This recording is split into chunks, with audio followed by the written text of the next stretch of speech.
இந்த வீடியோல நம்ம flavonoids பத்தி பார்க்க போறோம். Flavonoids are biosynthesized by cyclic acid pathway and the malonic acid pathway. இந்த ரெண்டு pathway மூலமா தான் flavonoid synthesis ஆகுது. இதே மாதிரி தான் phenolic compound இதே ரெண்டு pathway மூலமா தான் synthesis ஆகுது. ஏனா flavonoidsங்கிறது வேற எதுவும் கிடையாது. phenolic compound ஓட ஒரு largest class அதான் flavonoids.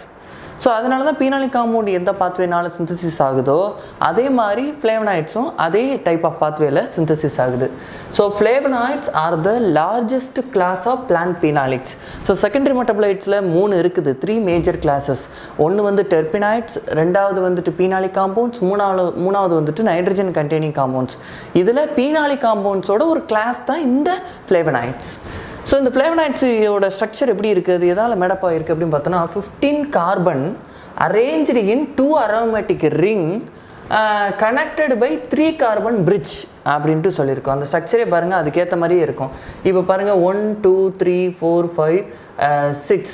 So 6 are 12 carbon plus அந்த 3 கார்பன் bridge மொத்தம் சேர்த்தா வந்துட்டு நமக்கு 15 கார்பன்னால மேடப் ஆனது தான் இந்த flavonoids. அப்புறம் இந்த flavonoids வந்து நம்ம கிளாசிஃபை பண்ணலாம். எப்படி கிளாசிஃபை பண்ணலாம்?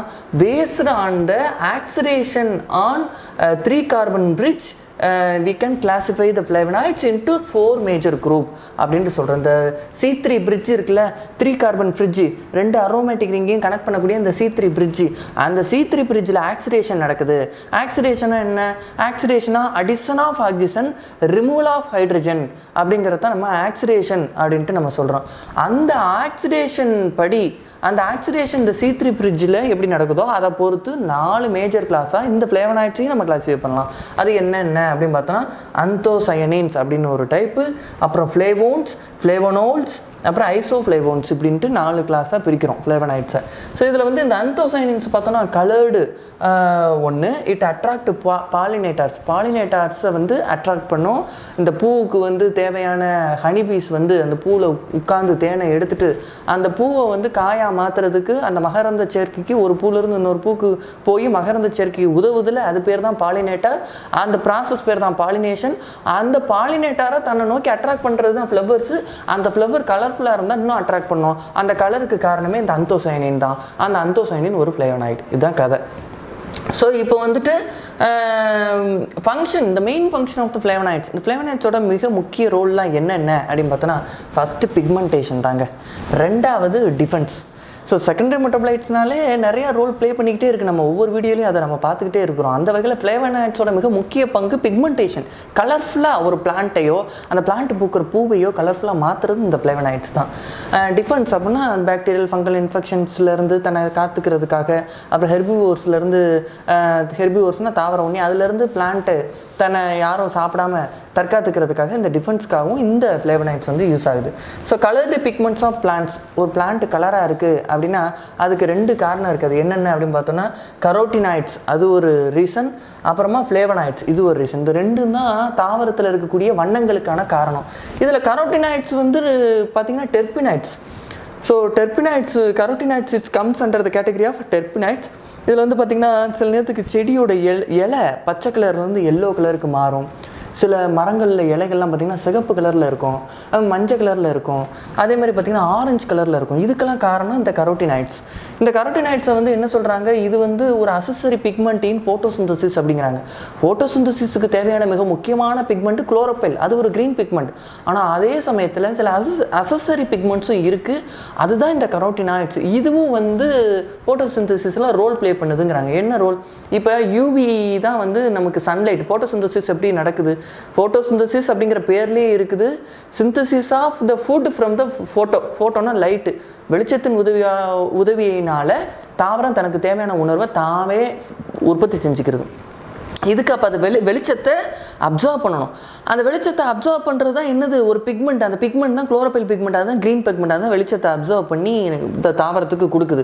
ஆனால் இந்த வெளிச்சம் இருக்குல்ல, இந்த யூவி அதாவது இந்த சன்லைட்டை தான் நம்ம என்ன சொல்கிறோம், அல்ட்ரா வயலட் ரேடியேஷன் அப்படின்னு நம்ம சொல்கிறோம். சன்லைட்டில் இருக்குது அந்த ரேடியேஷன், அல்ட்ரா வயலட் ரேடியேஷனே UVA, UVB இப்படின்னு நிறையா இருக்குது. அதில் குளோரோஃபில் ஒரு பர்டிகுலர் ரேடியேஷனை தான் அப்சர்வ் பண்ணுமா. மற்ற ரேடியேஷன்லாம் சில நேரத்துக்கு தேவைப்படுது. ஏன்னா இப்போ காலையில் ஒரு வெயில் வருது, அது வேறு மாதிரி இருக்கும். மதியானம் உச்சி வெயில் அது ரொம்ப பிரகாசமாக இருக்கும். அதுக்கப்புறம் சாயங்காலம் ரொம்ப டல்லாக இருக்கும், ஆரஞ்சு கலரில் இருக்கும். அப்படி கொஞ்சம் கொஞ்சமாக அந்த லைட்டு குறைஞ்சிக்கிட்டே போகும்.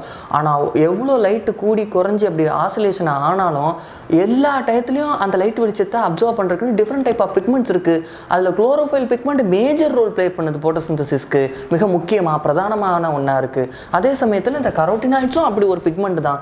அதுவும் சில ரேடியேஷன், சில அந்த லைட்டை பர்டிகுலர் வேவ் லென்த்தில் அந்த லைட்டை வந்து அப்சர்வ் பண்ணுது. இது பண்ணக்கூடிய அந்த லைட் அப்சர்வை குளோரோஃபைல் பண்ண முடியாது. குளோரோஃபைல் பண்ணுற லைட்ஸ் அப்சர்வை கரோட்டினாய்ட் பண்ண முடியாது.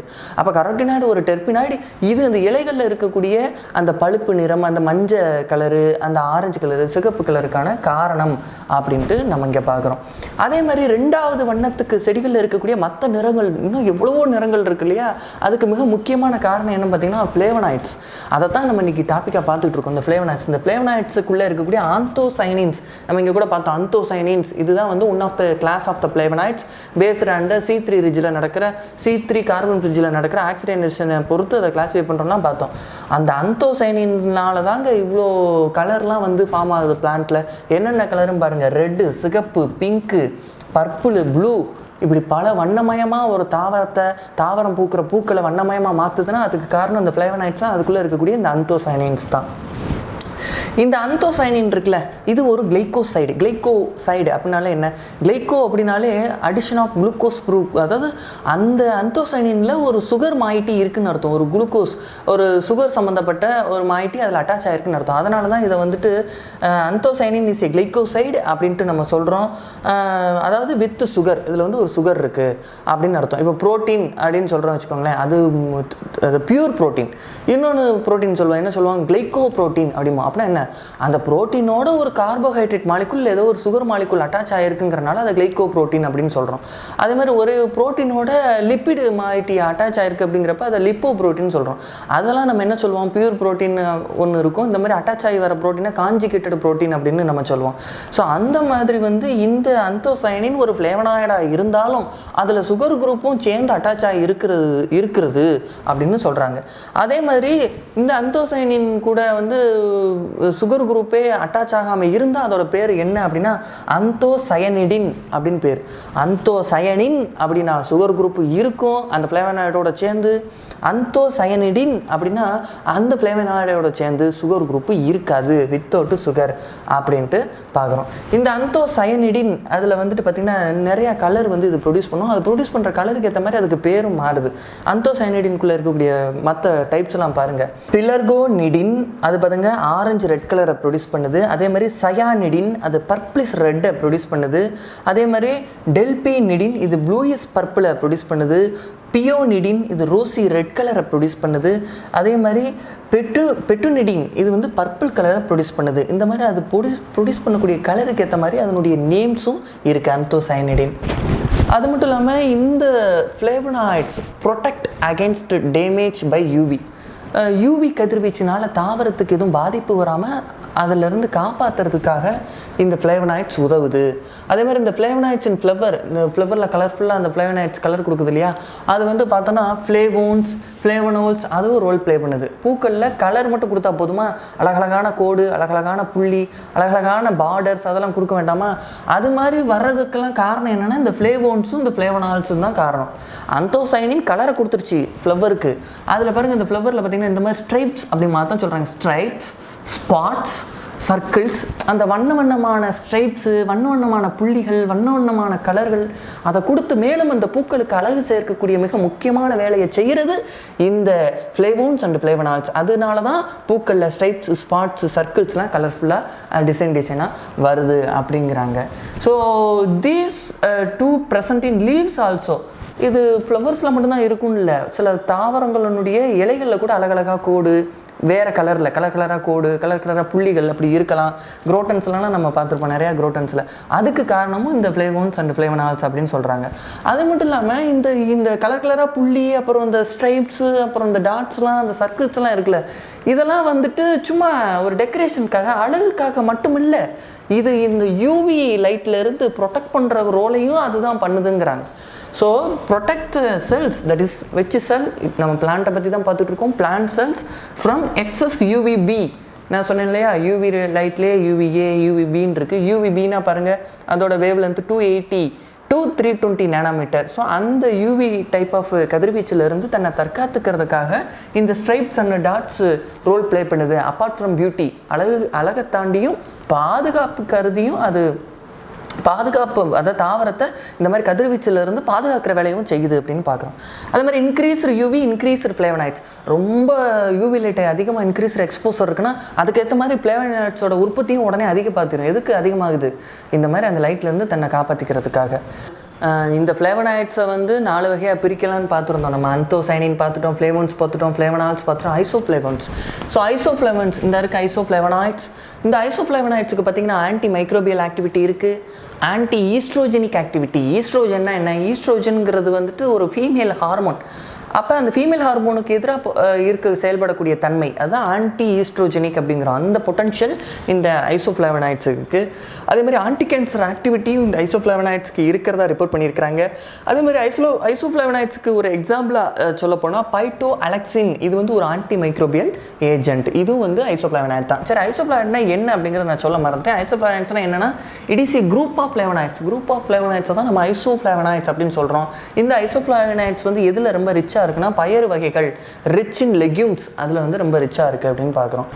அதே மாதிரி ஃப்ளேவனாய்ட்ஸில் ரொம்ப முக்கியமான ஒரு எக்ஸாம்பிள் என்ன அப்படின்னு பார்த்தோன்னா டேனின்.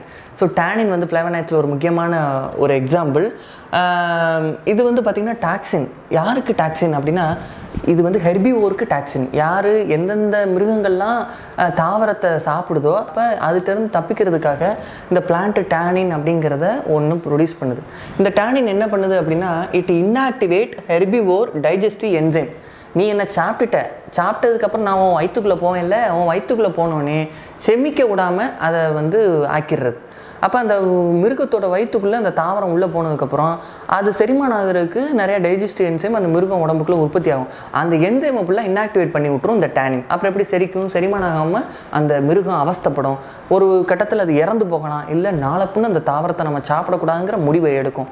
இதன் மூலமாக இந்த டேனின் வந்து ஒரு டாக்ஸினை ஆக்ட் ஆகி இந்த தாவரத்தை தற்காத்துக்கிறது. ஸோ இந்த மாதிரி அந்த டைஜஸ்டிவ் என்சைம் வந்து இன்ஆக்டிவேட் ஆகும்போது, எதனால் இன்ஆக்டிவேட் ஆகுது? Because of the tannin. டேனினால் இன்ஆக்டிவேட் ஆகும்போது டிஃபிகல்ட் இன் டைஜஷன் நடக்கும். So that leads to reduction in the growth of the animal and survivorship. ஏன் உயிரே கூட போகலாம் அப்படின்ட்டு சொல்கிறாங்க. இந்த ஹெர்பிவோர் வந்து அவாய்டு ஹை டேனின் பிளான்ட். அதற்கு பின்பாக இந்த ஹெர்பிவோர் டேனின் ரிச் பிளான்ட்டை சாப்பிட்றதுலேருந்து நிறுத்திடும் அப்படிங்கிறாங்க. ஸோ டேனின் இது வந்து ஒரு ஃப்ளேவனாய்டு. இது வந்து லிக்னினோட மேட்ச் ஆகுது.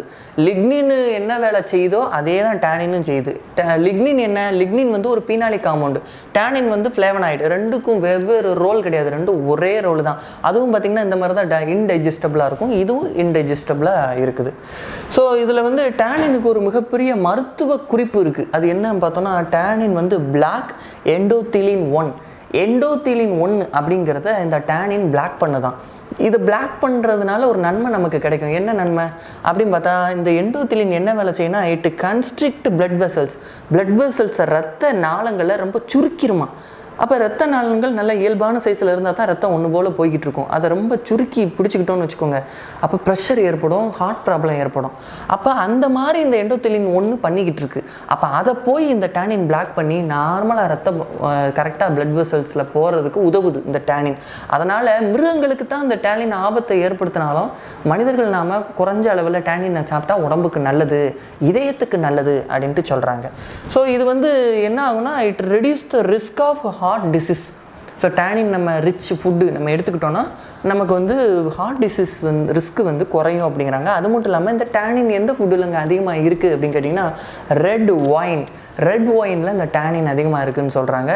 ப்ளஸ்ஸு அமெரிக்காவில் கூட இப்போ ஒரு ரிப்போர்ட்டே வெளியாகிருக்கு. அதாவது இந்த ரெட் ஒயின் கண்டினியூஸாக எடுத்துக்கிட்டு இருக்கவங்களுக்கு ஹார்ட் ப்ராப்ளம் கம்மியாக இருக்குது, அதுக்கான சான்சஸ் ரொம்ப குறைவாக இருக்குங்கிற மாதிரியும் சொல்லியிருக்கிறாங்க. இந்த டேனின் வந்து இன்டைஜஸ்டபிளாக ஆகுது ஹெர்பிவோருக்கு. ஆனால் ஒரு சில ஹெர்பிவோர் அதையெல்லாம் தாண்டியும் டேனினை சாப்பிட்டுக்கிட்டு இருக்கு. காரணம், அது உடம்புக்குள்ளே டேனினையும் அழிக்கக்கூடிய அளவுக்கு டைஜஸ்டிவ் என்சைம் ப்ரொடியூஸ் ஆகுது. அது எப்படி அப்படின்னா, சம் மேமல்ஸ், ஒரு குறிப்பிட்ட சில உயிரினங்கள், அதுக்கு வந்து பார்த்திங்கன்னா எடுத்துக்கிட்டால் ரேபிட் சொல்லப்போன்னு வச்சுக்கோங்களேன், அதில் வந்து சலைவரி ப்ரோட்டீன் இருக்குல்ல, அது ரொம்ப high rich in proline content. ப்ரோலின்னா என்னது? ப்ரோலின்ங்கிறது ஒரு அமினோ ஆசிட்.